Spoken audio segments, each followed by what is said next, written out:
कैसे हो दोस्तों, उम्मीद करते हैं आप सब बढ़िया होंगे। दोस्तों, आप सबको पता है कि मेघालय के जो राज्यपाल हैं सत्यपाल मलिक, वो जब से किसान आंदोलन पर बैठे हैं लगातार किसानों के पक्ष में अपनी सरकार के खिलाफ बोलते हुए नजर आ रहे हैं।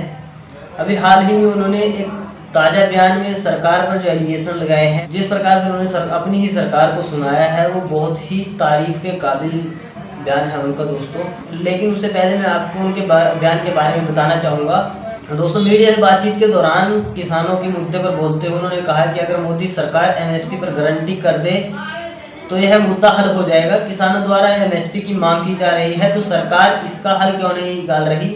एमएसपी का मुद्दा आज का नहीं है, ये कहना है सत्यपाल मलिक का। आगे उन्होंने कहा कि किसानों के हालात तभी सुधर सकते हैं जब एमएसपी की गारंटी दी जाए।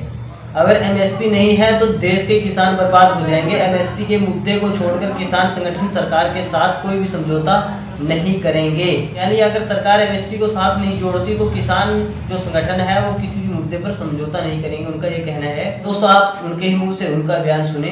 पर ये बहुत ही दर्दनाक और बहुत तकलीफ देह बात है। इसमें किसानों के साथ ज्यादती हो रही है। वो 10 महीने से पड़े हैं, उनके घर बार छोड़े हुए पड़े हैं, फसल बोने का टाइम है, अब भी यहाँ पड़े हैं दिल्ली में, तो उनकी सुनवाई करनी चाहिए सरकार को। जब जरूरत पड़ेगी वो भी छोड़ दूंगा, लेकिन मैं उनके साथ हूँ। उनके लिए मैं प्रधानमंत्री, गृह मंत्री सबसे झगड़ा कर चुका हूँ, सबको कह चुका हूँ कि ये गलत कर रहे हो, ये मत करो। को अपने विचार बताऊंगा जो हैं, चाहे वो कश्मीर पे हों या किसी भी चीज पे हों। देखो, सरकारें जो होती हैं उनका मिजाज थोड़ा आसमान में हो जाता है। उन्हें ये दिखता नहीं है कि ये इनकी तकलीफ कितनी है, लेकिन वक्त आता है फिर उनको देखना भी पड़ता है, सुनना भी पड़ता है। यही सरकार का होना है। अगर किसानों की मांगे नहीं मानी गई तो ये सरकार दोबारा नहीं आएगी। मेरठ से हूँ, मेरे यहाँ तो कोई बीजेपी का लीडर किसी गांव में नहीं घुस सकता है। मेरठ में, मुजफ्फरनगर में, बागपत में घुस नहीं सकते हैं। वो नहीं समझते कभी भी जब तक पूरा सत्यानाश ना हो जाए। गिरद हैं वो लोग, उनको गलत सलाह दे रहे हैं। ये कहे तो कि तू मध्यस्थ है, मैं तो कर दूंगा मध्यस्थ, लेकिन एक पार्टी तो, किसानों ने तो कह दिया हम मानने को तैयार है, सरकार भी कहते मैं बैठ के एक चीज है जिससे हल हो जाएगा। आप एमएसपी की गारंटी कर दो। तीनों कानून के मामले पे मैं किसानों को मना लूंगा कि ये तीनों कानून लंबित हैं, छोड़ दो इसको अब। और दोस्तों, अब बात करते हैं किसानों से ही जुड़ी हुई लखीमपुर खीरी हिंसा के जो मामला चल रहा है, उसमें मंत्री की बर्खास्तगी ना होने की वजह से किसानों द्वारा आज देश भर में किसानों ने लगभग 130 स्थानों पर, अलग अलग जगहों पर किसानों ने रेल रोकने का जो एक आंदोलन चलाया था, उससे लगभग 50 ट्रेनें प्रभावित हुई हैं। और इससे जाहिर सी बात है दोस्तों कि यात्रियों को भी परेशानी का सामना करना पड़ा होगा। लेकिन सरकार अपनी हठधर्मिता पर अड़ी हुई है।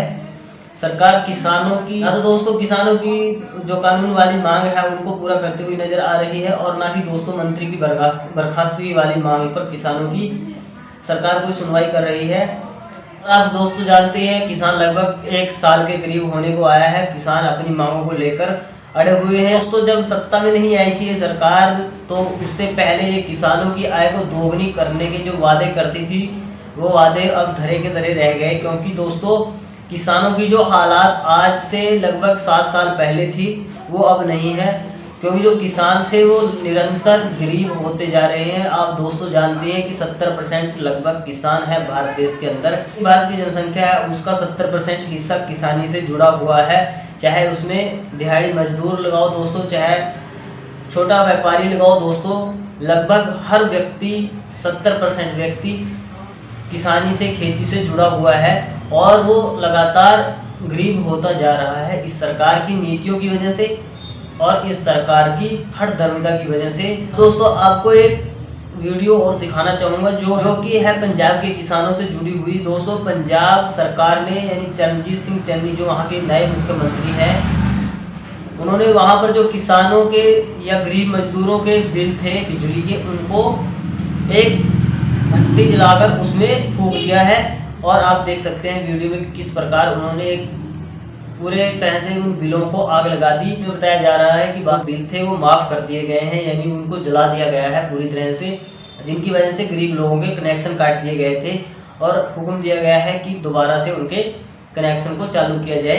दोस्तों आप ये चरणजीत सिंह चन्नी द्वारा फूके गए उन बिलों की वीडियो देखें कि किस प्रकार से वो फूक रहे हैं और क्या कह रहे हैं। ਦੇ ਵਿੱਚ 10-10, 20-20 ਹਜ਼ਾਰ 50-50 ਦੇ ਬਿੱਲ ਚੱਕੀ ਫਿਰਦੇ ਸੀ ਲੋਕ। ਮੈਂ ਮੱਥੇ ਨੂੰ ਹੱਥ ਮਾਰਾਂ ਯਾਰ, ਇਹ ਤਾਂ ਸਾਰੀ ਉਮਰ ਆਪਣੀ ਵੇਚ ਦੇਵੇ ਤਾਂ 50,000 ਦਾ ਬਿੱਲ ਨਹੀਂ ਜਮ੍ਹਾਂ ਕਰਾ ਸਕਦਾ। ਇਹਦਾ ਬਿੱਲ ਕਿਸ ਤਰ੍ਹਾਂ ਆ ਗਿਆ 50,000? ਆਮ ਆਦਮੀ ਪਾਰਟੀ ਵਾਲੇ ਗੱਲਾਂ ਕਰਦੇ ਸੀ ਕਿ ਅਸੀਂ ਬਿੱਲ ਮਾਫ ਕਰਾਂਗੇ, ਅਸੀਂ ਅੱਜ ਅੱਗ ਲਾ ਕੇ ਫੂਕਦੇ ਹਾਂ। ਜਿਨ੍ਹਾਂ ਤੋਂ ਬਿਜਲੀ ਦੇ ਬਿੱਲ ਨਹੀਂ ਦਿੱਤੇ ਜਾ ਰਹੇ ਸੀ ਉਹਨਾਂ ਦੇ ਬਿਜਲੀ ਦੇ ਬਿੱਲਾਂ ਦਾ ਵਜ਼ਨ ਸਰਕਾਰ ਨੇ ਆਪ ਚੱਕ ਲਿਆ। ਅੱਗੇ ਤੋਂ ਆਉਣ ਵਾਲੇ ਦਿਨਾਂ 'ਚ ਤੁਸੀਂ ਦੇਖੋਗੇ ਅਸੀਂ ਬਿਜਲੀ ਬਾਰੇ ਹੋਰ ਵੱਡੇ ਫੈਸਲੇ ਵੀ ਲਵਾਂਗੇ। ਲੇਕਿਨ ਇਹ ਵੱਡਾ ਫੈਸਲਾ 1200 ਕਰੋੜ ਰੁਪਈਆ ਜਿਹੜਾ ਮਿਡਲ ਕਲਾਸ ਤੇ ਗਰੀਬ ਲੋਕਾਂ ਤੇ ਬੋਝ ਸੀ, ਜਿਹੜੇ ਉਹ ਬਿਜਲੀ ਨਹੀਂ ਦੇ ਸਕਦੇ ਸੀ, ਜਿਸ ਕਰਕੇ ਉਹਨਾਂ ਦੇ ਕਨੈਕਸ਼ਨ ਕੱਟ ਹੋ ਰਹੇ ਸੀ, ਉਹ ਸਾਰਾ ਵਜਨ ਅਸੀਂ ਬਿਜਲੀ ਆਪਣਾ ਚੱਕ के सरकार ਵੱਲੋਂ ਉਹਨਾਂ ਦੇ ਸਾਰੇ ਬਿੱਲ माफ कर देते हैं। अब दोस्तों थोड़ी सी बात करते हैं पेट्रोल डीजल के मुद्दे पर। जी हाँ दोस्तों, काश सबके पास मोदी जी की तरह 8,000 करोड़ वाली जहाज होती तो तेल 105 रुपए की जगह 79 रुपए में मिल जाता। ये कहना है यूथ कांग्रेस के अध्यक्ष श्रीनिवास बीवी का। पहले इसके बारे में बता देते हैं दोस्तों कि उन्होंने ये बात क्यों कही। तो आपको पता है कि बीते पिछले कई महीनों से पेट्रोल डीजल की कीमतें लगातार बढ़ रही हैं और कई राज्यों में पेट्रोल 100 प्लस है, 100 प्लस है। हरियाणा की बात करें तो लगभग हर जगह 104-103 रुपए आपको पेट्रोल मिल रहा होगा।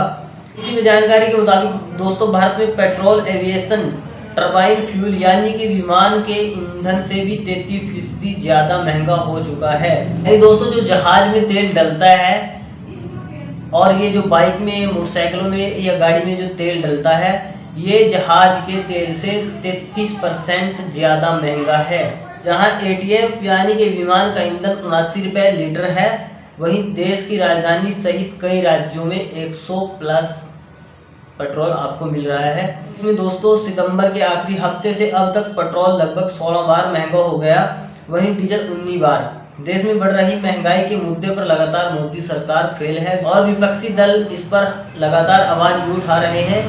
इसी को लेकर दोस्तों श्रीनिवास बीवी ने प्रधानमंत्री नरेंद्र मोदी पर तंज कसते हुए ट्वीट किया। उन्होंने ट्वीट में लिखा कि काश हर हिंदुस्तानी के पास मोदी जी वाले 8,000 करोड़ के आलीशान हवाई जहाज होते तो सभी को पेट्रोल 79 रुपये लीटर मिल रहा होता। जी हाँ दोस्तों, एक बहुत बड़ा सवाल है कि जो एक हवाई जहाज दोस्तों जिसकी आम आदमी के लिए यात्रा करना मुमकिन नहीं है, उसका जो तेल है वो आम आदमी की जो छोटी मोटी बाइक या गाड़ी है उसके तेल से सस्ता कैसे है, यानी उस पर टैक्स क्यों कम है। तो आपको बता दूं कल की वीडियो में जो आपको एक कटिंग के साथ बताया था कि अगर केंद्र सरकार या राज्य सरकार पेट्रोल डीजल पर टैक्स हटा दे तो आपको 66 रुपये पेट्रोल और 55 रुपये डीजल मिलेगा। लेकिन सरकार इस तरह के फैसले नहीं ले सकती। अब लगभग चुनाव सभी राज्यों में करीब है तो आपको अभी जम्मू कश्मीर की यात्रा कराई जाएगी और वहां पर माहौल ऐसा क्रिएट किया जाएगा ताकि आप दोबारा उनको वोट दो और इसी तरह से लूटे जाओ। तो दोस्तों आज के लिए इतना ही। वीडियो के कमेंट बॉक्स में अपनी राय देना मत भूलें और वीडियो को लाइक शेयर करना भी मत भूलें जो आप बिल्कुल भी नहीं कर रहे, और चैनल को सब्सक्राइब भी कर लें। धन्यवाद।